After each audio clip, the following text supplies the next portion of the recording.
What's going on, everybody? I'm your host, Too Elusive, and I gotta be honest with you, as much as I have been enjoying Gunvolt 3, I can't deny this feeling that I've had in my gut since I started playing. This game did Gunvolt dirty. Not immensely dirty on the levels of Mega Man X7, but still dirty in a way, mainly because of how he is handled and what the game is all about. This is a game that has been made by the same guys who gave us Mega Man 0. And throughout both Gunvolt 1 and 2, you were able to go ahead and play as Gunvolt, the main hero of the whole franchise. I mean, his name's in the title, he's front and center, you should be able to play the guy from start to finish. The only exception of that was with Gunvolt 2, where he shares a spotlight with Copen, but that makes perfect sense seeing as how both of them are two separate characters with their own campaigns and everything. But things change a little bit differently when it came to Gunvolt 3, where Homeboy is not the main focus of the entire game, or rather, he's not even front and center. He becomes a background character is what happens. See, in the beginning of Gunvolt 3, he starts off as this rampaging dragon,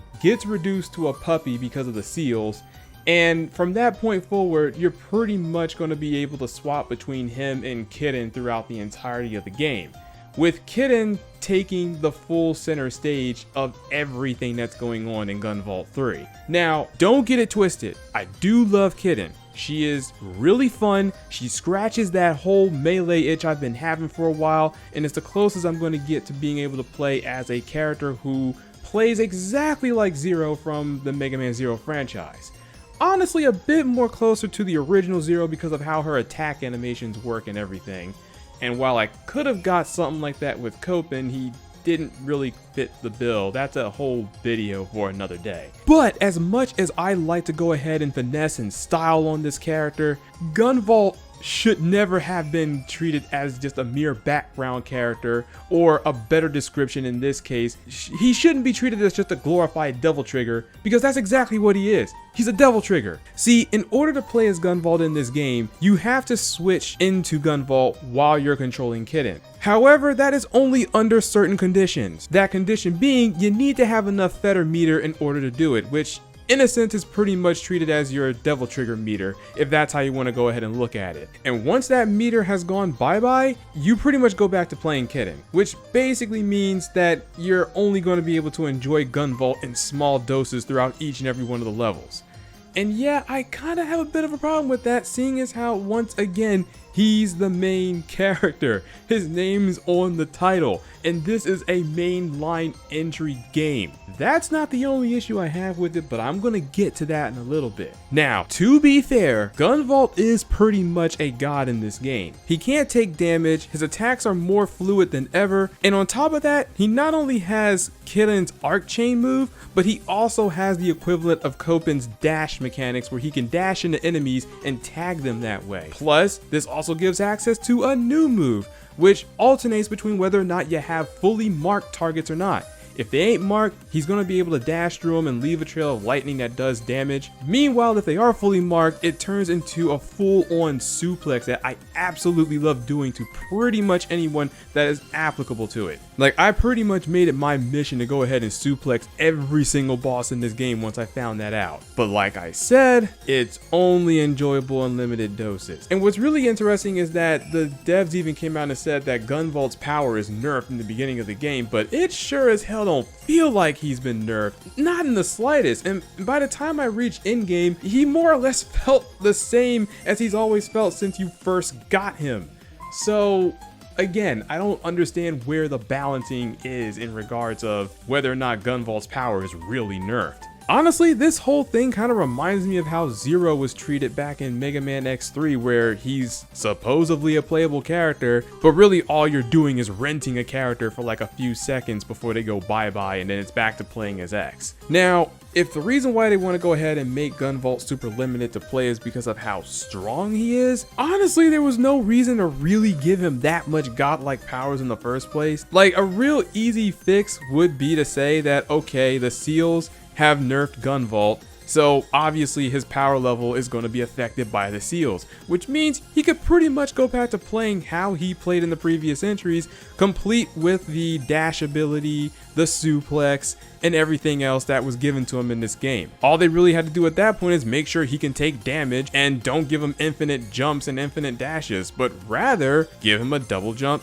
and one single air dash. Boom, that would have fixed everything. But I guess God Gunvolt sounded really cool and decided they want to go ahead and run with that idea, and while again it's a cool idea, the whole narrative and story typically suffers for it because of that. Oh, and speaking of story, here lies my next issue with it. So I'm all about continuity, consistency, and learning about what happens to characters and all that stuff from previous entries, especially when the games have a cohesive story going. But Gunvolt 3 throws all of that out of the window the moment they decided that it was a good idea to put this game's storyline 1,000 years into the future. I know it's not exactly 1,000, but it's still an astronomical amount, pretty much to the point where all of the events from the previous games really don't matter. Now, to be fair, that's kind of a good thing in the game's favor. When you want new people to jump into the game, that means they don't feel inclined to go ahead and play the previous entries to understand what's going on. But at the same time, when you have an established lore, along with questions that have gone unanswered, such as what happened to Copen since the second game, what's going on with Shao, what happened to Quinn, how about Sumeragi, what did they do ever since this whole thing dropped, Eden, all that stuff. These characters, while they have been defeated or went their separate ways, they just don't outright disappear. We want to know what happened to them. A whole organization that was like evil since the first game doesn't just suddenly turn good at the drop of a hat. We want to see the progress. We want to see how the whole thing plays out. No, all they did was just wrap up the events haphazardly and said, oh yeah, you know, Gunvolt has issues with his powers. Now he went to go see Sumeragi. They're going to go ahead and help him out by sealing him up. And what that does is that it basically makes Gunvolt 3 feel like it's not a proper sequel to the first two games that have already been established. You know what this game should have actually been called? Gunvolt Chronicles: The Shadow Priestess. That's what it should have been called. Just like how they have Luminous Avenger, which is a game that takes place in a completely different universe, this could have been its own series that took place 1,000 years after all the events that happened in the first two games, or whatever game comes afterward in that same kind of continuity, so that if they want to go ahead and wrap up the events here and start off with a brand new character, they could go ahead and do that. But no, instead what we got was a game that skipped 1,000 years into the future just to introduce a brand new character and new faces into the whole lot. Actually, that's exactly what the Mega Man titles did back when Capcom was chugging them out on the daily. Now, again, don't get it twisted.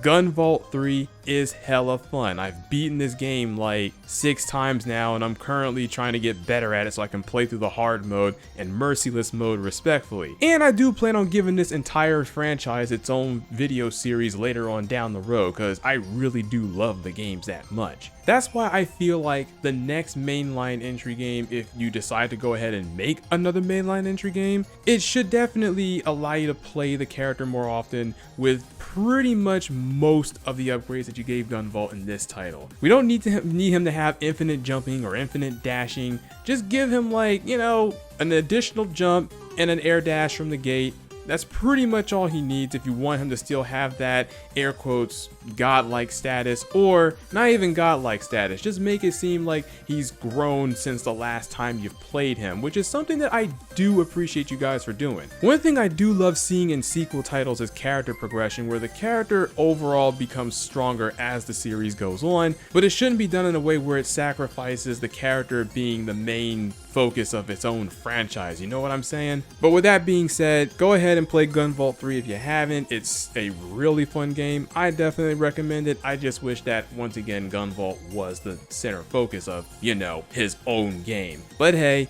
at least he didn't get shafted nearly as hard as X did in Mega Man X7. That's a can of worms for another day. Anyway, that's all I really gotta say. Go on and hit that Siggity sub and check out my side pieces. Later.